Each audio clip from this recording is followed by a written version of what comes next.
Yo también voy a hablarles en español. Creo que soy el único de un Ministerio de Hacienda y Finanzas en la lista. Y como nos toca muy a menudo jugar el papel de malos, pues vamos a tratar de representarla o ver la discusión de una perspectiva diferente. Hace unos años, el expresidente Oscar Arias se quejaba en Costa Rica de que cuando se recurría a ayuda o peticiones de ayuda a la comunidad internacional, un país como el nuestro, que pasa creo que con varios de los que estamos acá representados, prácticamente no encontraban dónde localizar esa ayuda en virtud de que habían logrado un nivel de desarrollo que los ubicaba como una nación de renta media. Así que, decía el expresidente Arias, éramos víctimas de nuestro propio éxito. Habiendo tenido la posibilidad de avanzar con políticas sociales y, bueno, en nuestro caso también ambientales en el pasado, ahora ya no conseguíamos que se movieran o se movilizaran recursos para poder completar la tarea, porque evidentemente no habíamos terminado de avanzar en muchas cosas o habían agendas muy amplias que se mantenían pendientes. Desgraciadamente se vino la crisis del 2008 y 2009 y esa discusión que el presidente Arias había abordado en ese momento se dirimió de una manera que no era muy favorable. Bueno, la cooperación disminuyó sensiblemente en virtud de la situación financiera y fiscal que habían en las naciones desarrolladas. Ahora, cuando se habla de los objetivos de desarrollo sostenibles, la cosa pues se dirime también desde otra perspectiva. Vamos a tener que buscar recursos domésticos para movilizarlos en pro del desarrollo sostenible. Y eso vuelve a poner nuevamente sobre el tapete un punto muy importante. Muchas de las naciones que estamos en esa condición de países de renta media o naciones en vías de desarrollo o lo que muchos llaman economías emergentes, hacemos esfuerzos muy importantes en algunas áreas de nuestro desarrollo, la ambiental es una de ellas, sin completar con los recursos suficientes para poder atender estas tareas. Y eso, pues también, como les digo, somete muchos de estos temas a una presión muy importante. La ambiental es una de ellas. En nuestro caso, desgraciadamente, con algunos problemas, de los cuales probablemente en casos particulares ya han escuchado hablar, y de los que quisiera poner al menos 3 puntos ahorita sobre la mesa. Bueno, en primer lugar, esa pregunta de cómo movilizar recursos domésticos para alcanzar algunos de estos objetivos se ha convertido en la pregunta que algunas naciones como las nuestras se hacen a la hora de determinar cómo atender ciertos problemas. Y no es fácil. El escándalo que se dio a conocer mundialmente la semana pasada sobre los papeles de Panamá pone sobre la mesa un punto muy importante.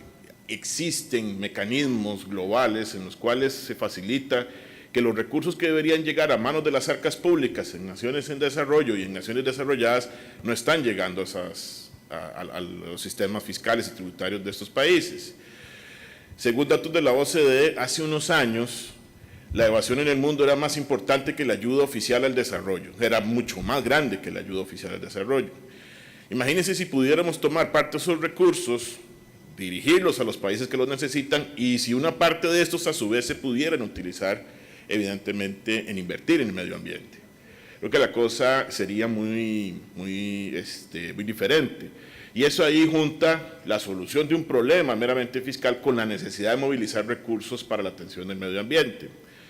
Y evidentemente cuando hablamos de un proyecto como pues tendríamos que poner importancia o llamar la atención sobre la importancia que significa conocer cuánto de esos recursos se están utilizando y dónde están esas brechas para poder saber cuánto vamos a necesitar para proteger el medio ambiente en el futuro. El otro tema es el involucramiento del sector privado.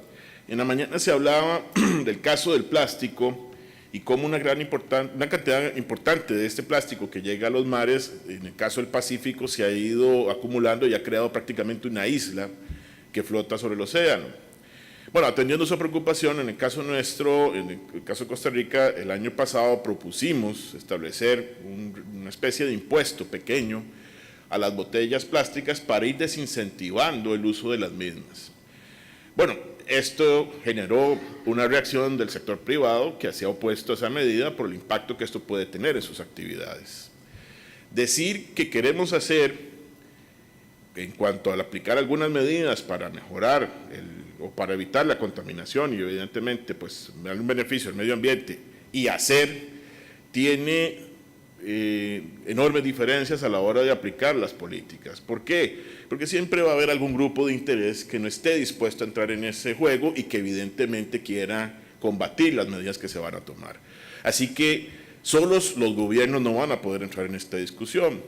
Y creo que ahí es muy importante incorporar otros actores que se van a ver impactados con las decisiones que se tomen y que evidentemente van a poder ver perjudicado su propio negocio o inclusive pensando en lo primero que les comentaba, ser los que vayan a tener que poner recursos adicionales para poder invertir en estas cosas.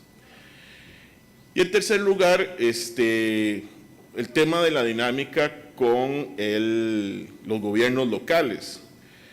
Comentaba el ministro de Guatemala el caso de la situación de ellos y la interacción que han tenido que tener con los alcaldes. Bueno, uno de los problemas que hemos tenido en Costa Rica es que algunas de las áreas protegidas ocupan una parte importante de los gobiernos locales, de los municipios, y esto significa que para estos gobiernos locales la posibilidad de obtener rentas propias para el financiamiento de sus actividades de estas áreas protegidas es prácticamente nula. Entonces, ¿qué nos está sucediendo? Que muchos de estos gobiernos locales en realidad están en las regiones más empobrecidas del país porque no pueden generar recursos propios a nivel local para poder llevar a cabo sus actividades. Entonces, estamos ejerciendo una presión financiera muy fuerte a nivel local porque precisamente las áreas protegidas no permiten generar recursos económicos. No quiero decir con esto que tengamos que devastarlas o destruirlas, sino que eso traslada la presión sobre el gobierno nacional para poder resolver el problema del faltante de recursos, lo que me lleva al primer punto, bueno, ¿cómo hacemos para movilizar estos recursos para resolver este problema?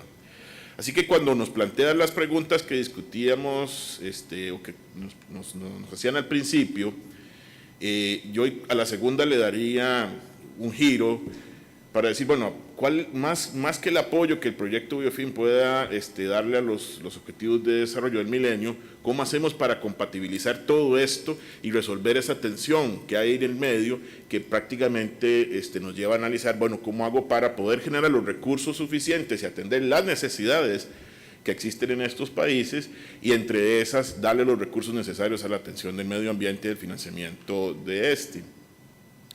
Creo que es casi la discusión de la cual no podemos separarnos. Como les digo, bueno, como soy el único del Ministerio de Hacienda analista, pues me va a tocar a mí plantear el tema. Y esto impone sobre nosotros un reto muy importante. Probablemente ya no requiramos o ya no se pueda alcanzar la movilización de recursos vía cooperación internacional como en algún momento el expresidente Arias en Costa Rica lo planteaba. Pero ¿cómo hacemos para generar los recursos a lo interno de cada nación para poder garantizar que eso lo vamos a hacer? Yo más bien les dejo con esa pregunta, con parte de mis reflexiones. Muchas gracias. Great, thank you very much.